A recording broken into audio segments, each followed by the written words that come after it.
Љубовта на обесправениот народ кон Македонија и природниот стремеж за слободна држава придонела да десетици херои и народни борци ги положат своите животи за слобода и човечки правдини.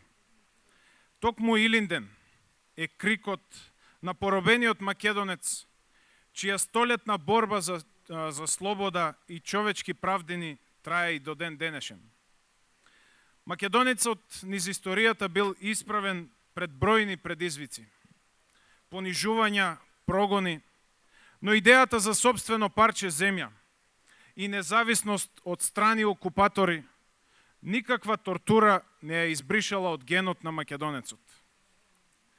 За таквиот непокор Петре Андреевски ќе напише: племето наше е Пиреј и не го ништи ни една војска и ни една болест.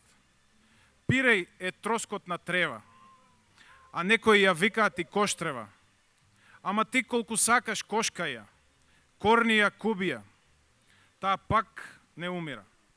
Само малко да се допре до земја и пак ќе се фати, ќе оживи, ќе потера. Ништо не ја ништи таа трева. Така е и со нас македонците.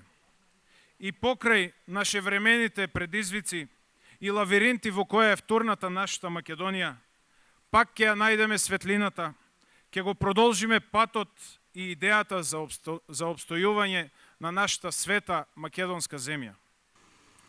И ова усвитена екзистенцијална и морална македонска дилема низ која се одвивала нашата историска борба не е само обична мисла извезена на востаничките знамиња, ќе каже покојниот Старделов.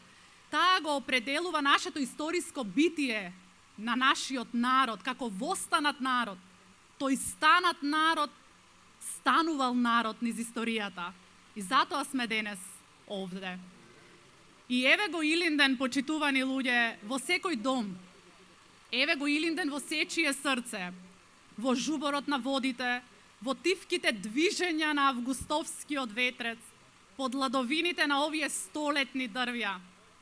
Но Илинден, драги луѓе, и далеку од тука, секаде каде што нашиот човек македонецот свил свое гнездо.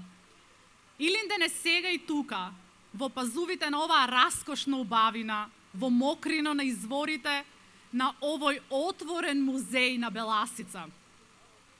Илинден денес е за секој оној кој тука се родил, заластарил и започнал да ја шири крошната на своето семејно стебло, со надеж дека ќе создаде доволно широка, доволно дебела ладовина за потомците да има каде да се сокријат, што вели нашиот народ, да има каде да се заалнат кога бурите и невремињата ќе надвиснат над нив.